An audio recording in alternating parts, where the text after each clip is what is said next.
Alors, la plupart d'entre nous ou la plupart d'entre vous qui avez connu les marchés financiers, certainement, ont dû commencer ou se sont concentrés uniquement ou la majeure partie du temps sur les indicateurs techniques.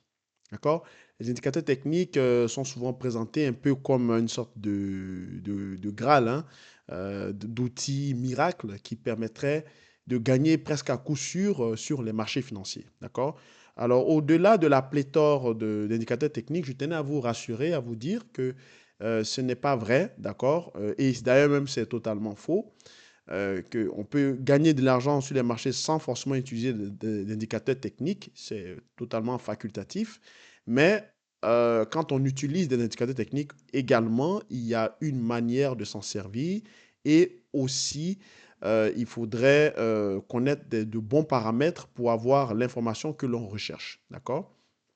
Ici, il faudrait faire attention. Il ne faut pas donc changer totalement les paramètres pour mettre des choses totalement hors de compréhension parce que, évidemment, les créateurs des indicateurs ont établi certaines règles, donc ça répond à certaines règles, mais en définitive, quand vous souhaitez travailler sur les marchés financiers, il y a forcément un paramètre qui vous échappe et qui font que vous n'arriviez pas à décoller des marchés financiers. D'accord? Alors, c'est ce qu'on va voir aujourd'hui. Ce sont les indicateurs que je pense qui sont les plus pertinents de par ma formation, de par mon style de trading qui s'apparente plus à du trading quantitatif et aussi macroéconomique. Donc, je vais vous présenter, selon moi, les 4 ou 5 indicateurs techniques que je pense qui sont les plus pertinents pour les marchés financiers. Alors, mon nom est François Blé, je suis avec Lunix Trading, donc firme d'évaluation et de quantification des marchés. On donne donc l'analyse quantitative et des études macroéconomiques qui sont appliquées au marché financier donc dans le cadre de l'aide à la décision pour ceux qui sont intéressés à pouvoir gagner sur les marchés financiers. Donc, c'est un service dédié à ceux qui ont un fort intérêt pour les marchés financiers, pour l'économie et pour la finance des marchés en général. Vous pourriez donc nous suivre sur les différents réseaux sociaux que vous retrouvez le lien dans le descriptif au niveau de Telegram, YouTube, euh, X, Instagram et Facebook, ainsi de suite. D'accord? Donc, et puis aussi, n'oubliez pas que nous sommes aussi le premier partenaire francophone au niveau des marchés financiers avec Ninja Trader. Vous retrouverez également le descriptif le lien dans le descriptif, dans le descriptif, pardon. Voilà. Alors, on va passer au vif du sujet. Donc, indicateur technique, je vais donc rétrécir le cadran de ma caméra, voilà, pour qu'on voit mieux ce que j'ai à vous présenter aujourd'hui. Voilà. Donc, indicateur technique, je vais vous en parler de 5. Donc, la moyenne mobile ou moyenne mobile ajustée. L'indice de la force relative que je considère comme étant l'indicateur le plus important du 20e et même du 21e siècle, d'accord, qui est le RSI, Relative Strength Index. C'est probablement l'un des premiers indicateurs que chaque débutant apprend sur les marchés financiers.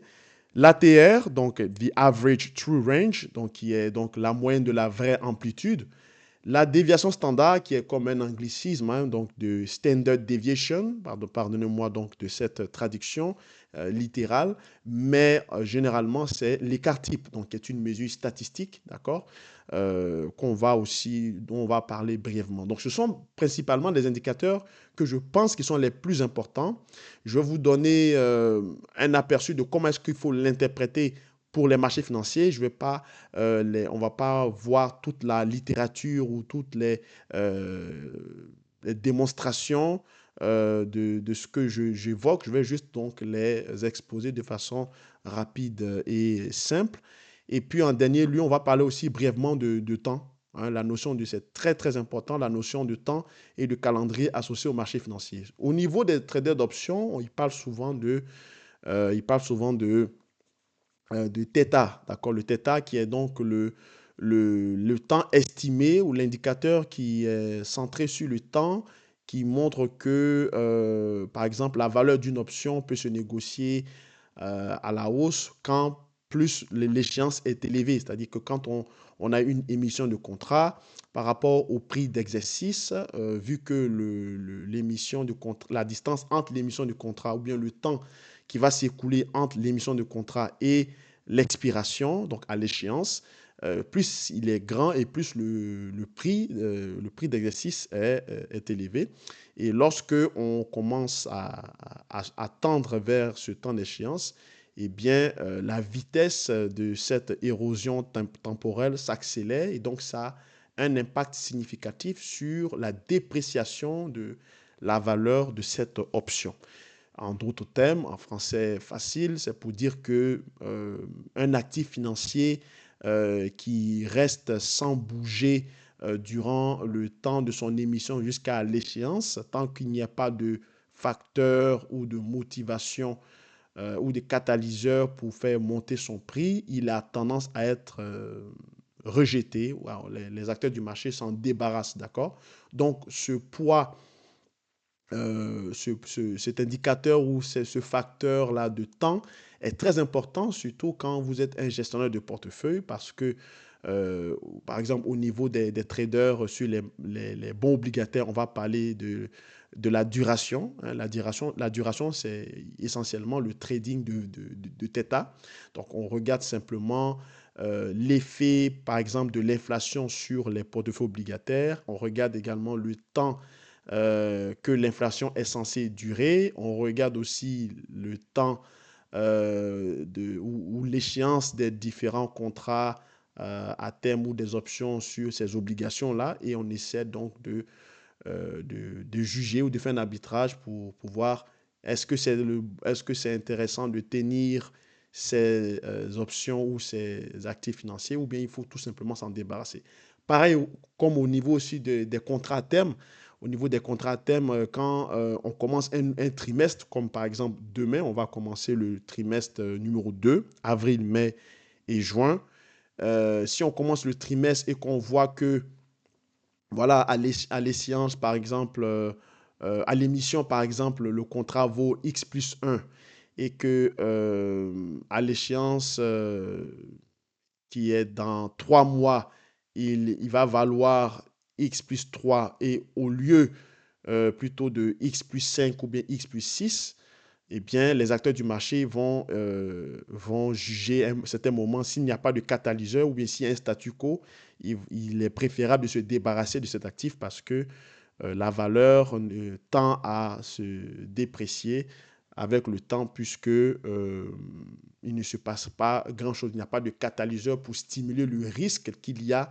Donc le risque de récompenser à travers le temps n'existe plus. C'est pour ça que la valeur se déprécie. Voilà.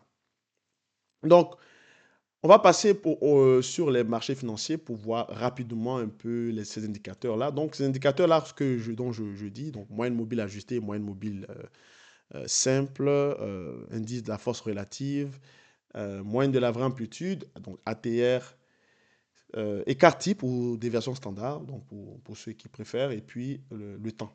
D'accord? Donc, je vais vous partager mon écran pour vous montrer un peu. Ici, voilà. Alors, vous voyez à l'écran ici, je vais aussi augmenter le cadran de ma caméra, voilà. Vous voyez à l'écran donc les différents indicateurs dont j'ai évoqué. Au niveau de la moyenne mobile, alors je vais peut-être vous montrer ici la moyenne mobile. Alors, si on change tout simplement, voilà. Au niveau de la moyenne mobile, donc quand on parle de moyenne mobile simple, c'est tout simplement pour ceux qui sont sur TradingView, donc de taper moyenne. Bon, le mien est en anglais, donc moyenne mobile simple, ou bien en anglais moving average, moving simple average, donc ça ici, moyenne mobile simple, c'est tout simplement donc la somme des prix de plusieurs périodes, dépendamment de la période que vous allez choisir, soit 9, 10, 11, 12, peu importe. divisé par justement le nombre de la période. Donc, ça vous donne une moyenne de prix sur cette période. Compilée à travers le temps, ça vous donne donc une droite, voilà, une courbe qui suit les prix. Alors, SMA pour dire Simple Moving Average. Moyenne mobile ajustée, c'est-à-dire c'est lorsque vous voulez tirer, par exemple, le maximum des fluctuations de prix. Généralement, certaines personnes ou certains traders vont utiliser la moyenne mobile exponentielle parce que la moyenne mobile exponentielle plus dynamique, elle permet donc de tenir compte des mèches des bougies, d'accord? Puisque c'est en log, en indice 100. Donc, certaines aussi vont utiliser les moyennes mobiles au niveau moyenne mobile pondérée, d'accord? Donc, si ici, ils insistent par exemple sur certaines séances, ils vont donc la pondérer en fonction de cette moyenne mobile. On a aussi des moyennes mobiles avec aussi d'autres paramètres mathématiques, des moyennes mobiles géométriques aussi, ça existe. Donc, ça dépend de ce que... Mais en gros, il ne faudrait pas perdre de vue pour dire que ce soit moyenne mobile simple ou ajustée, c'est que le point derrière, c'est de savoir, ça nous donne, on va dire, une indication du fait que est-ce que nous sommes dans un bear market ou est-ce que, donc bear market pour dire est-ce que nous sommes dans un marché baissier ou bien est-ce que ça nous donne une indication pour nous dire est-ce que nous sommes dans un marché haussier, d'accord, bear market ou bien bull market, d'accord. Même chose quand on a des croisements, hein, croisement des moyennes mobiles, c'est-à-dire quand la moyenne mobile de la courte période est au-dessus de la moyenne mobile de la grande période, alors le marché est en accélération, d'accord? Accélération haussière. Le contraire, c'est lorsque la moyenne mobile de courte période est en dessous de la moyenne mobile de grande période, d'accord? Donc, ça, ce sont les règles de base. Comme vous le voyez ici, on a un croisement de la moyenne mobile que j'ai pris de 13 périodes hebdomadaires, d'accord? Donc, ce que vous voyez ici, c'est 13 périodes. Et le détail important, le détail le plus important dans mon paramétrage, donc dans mon ajustement de la moyenne mobile, c'est que moi, je n'utilise pas les clôtures. Voilà, j'utilise quelque chose d'autre, d'accord? Je vous laisse deviner après cette vidéo, mais ce détail est le plus important au niveau de votre trading parce que la clôture qui est souvent utilisée, malheureusement, c'est ça qui, je pense que c'est ça qui fait perdre de l'argent aux personnes sur les marchés parce que la clôture symbolise ce que le marché a fait. Alors que sur les marchés, ce qu'on a besoin, c'est de savoir ce que le marché veut faire ou ce que le marché fera. D'accord? Donc, c'est toujours en termes d'anticipation. Et ce paramètre-là, vous le connaissez. Donc, je l'ai défini en termes de mots mais vous saviez c'est quoi qu'il faut utiliser au lieu de la clôture. D'accord? Donc, ça sera pour ceux qui vont suivre cette vidéo, ça sera votre devoir de maison. Voilà. Donc, une fois que vous changiez ce paramètre, vous allez avoir une lecture très, très, très épurée, affinée des marchés financiers parce que ce paramètre compilé sur les périodes que vous allez sélectionner, moi j'ai pris une moyenne mobile trimestrielle et ajusté aussi à la moyenne mobile annuelle. Donc, EMA contre WMA, Weighting Moving Average ou Exponential Moving Average, ça nous donne donc ce graphique-là ici en termes hebdomadaires qui permettrait donc d'avoir une lecture en un coup d'œil du prix au niveau trimestriel versus au niveau annuel. D'accord? Donc, on voit très bien que le Dow Jones, il est présentement en dessous ou bien il est proche, il est collé de la moyenne mobile annuelle. Il est sur une base annuelle et il est en train de se stabiliser, il est en train de faire un range de creux. On le voit ici, donc la moyenne mobile annuelle ajustée est donc en couleur orange. Hein, et celle qui est en trimestriel est en couleur bleue. D'accord? Alors, on va passer donc au deuxième indicateur, après avoir... Attendez. Le deuxième indicateur qui est ici, voilà. Deuxième indicateur, donc qui est l'ATR. Alors, l'ATR, l'Average True Range, c'est quoi? C'est que l'ATR, il permet simplement d'étudier l'amplitude l'amplitude de la bougie. Euh, concernant les différentes sessions de trading qu'on a, dépendamment de la période encore que vous allez regarder. L'ATS se focalise le plus souvent sur les amplitudes, c'est-à-dire que la plus haute séance, donc la séance la plus élevée et la séance la plus basse, on fait donc le highest point plus the lowest point, hein, divisé par 2. Donc la moyenne des amplitudes des différentes sessions, donc la plus grande comme la plus petite, le plus haut comme le plus creux, divisé par 2 sur la période étudiée. Et ça nous donne donc, disons, une moyenne d'amplitude ou une moyenne de range dans lesquelles ou dans laquelle le marché évolue. D'accord? Donc, si vous prenez 14 périodes, comme moi je l'ai pris, 14 périodes de 14 semaines, puisque ici on est en weekly sur l'or, ça nous donne donc une amplitude de 300 dollars, 302 dollars d'amplitude, donc entre le haut et le bas en termes de bougies, 300 dollars sur le dernier trimestre. Donc 14 périodes 14 semaines, 14 périodes hebdomadaires, ça fait 3 mois, d'accord? Puisque voilà, une année c'est 52 semaines, si le divisé, on a 4 trimestres, le divisé par 4, ça fait 13, d'accord? 13 fois 4, ça fait 52, donc moi j'ai mis, bon, un ATR de 14 périodes. Donc, en gros, c'est l'amplitude de 3 mois, l'amplitude d'un trimestre. On a une amplitude de 302 dollars d'amplitude au niveau du gold. OK? Au niveau donc de l'écart type, l'écart type, c'est quoi? Ou la déviation standard. Mathématiquement, c'est la déviation d'une variable autour de sa moyenne, la dispersion d'une variable autour de sa moyenne. Donc, ça fluctue de façon horizontale, mais vous le voyez ici qu'à l'écran, les prix sont sur l'axe des ordonnées et c'est de manière verticale, d'accord?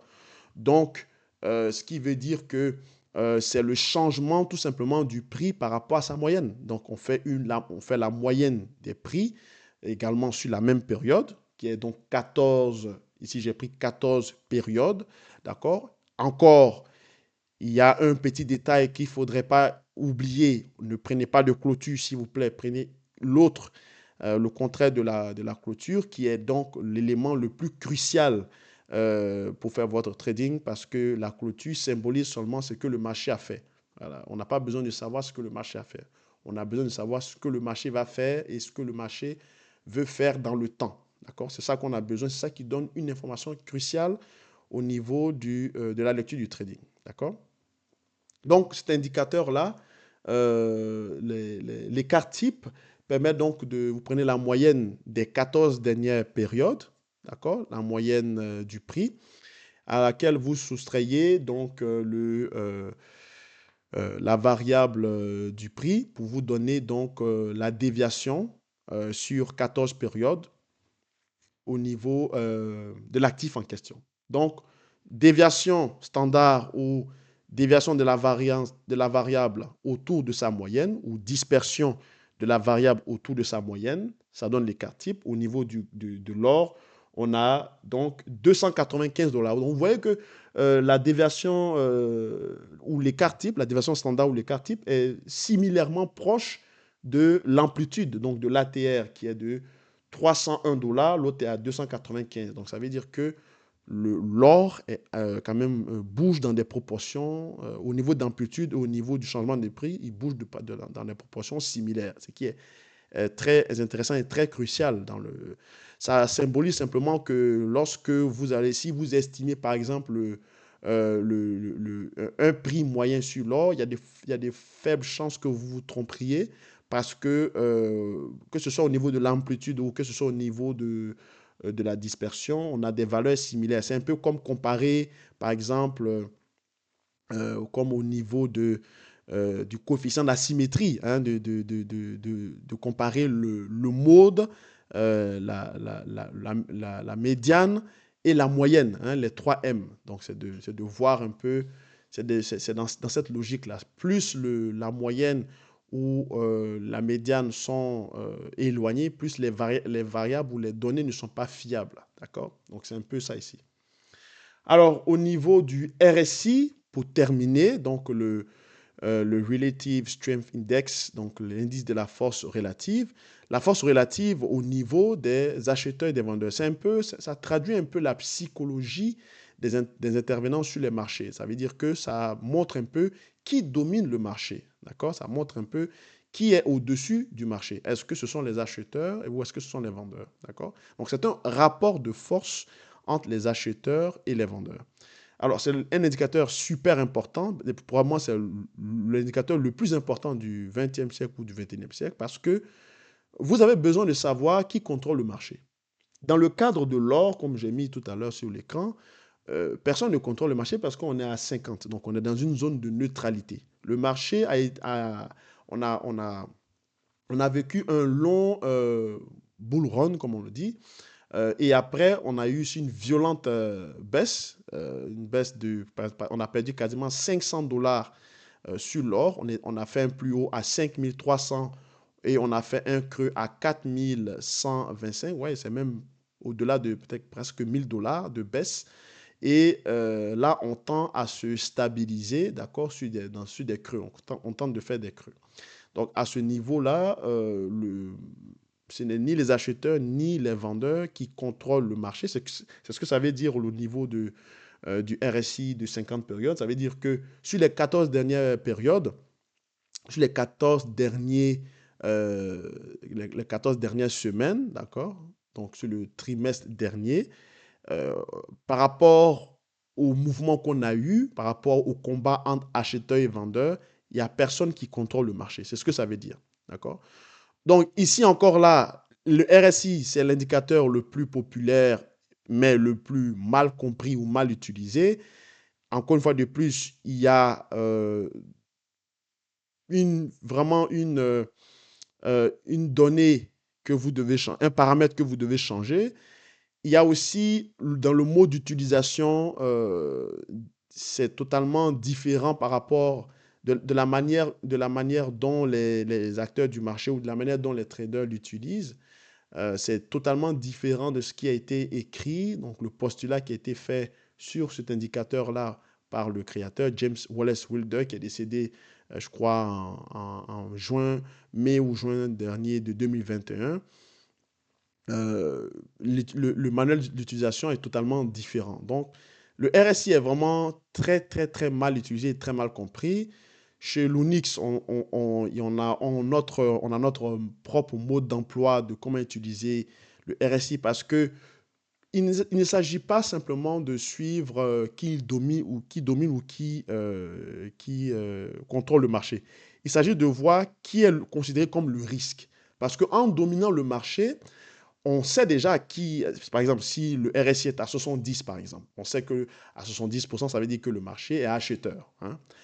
On est au-dessus des ratios mathématiques que vous connaissez, des 60%, ainsi de suite.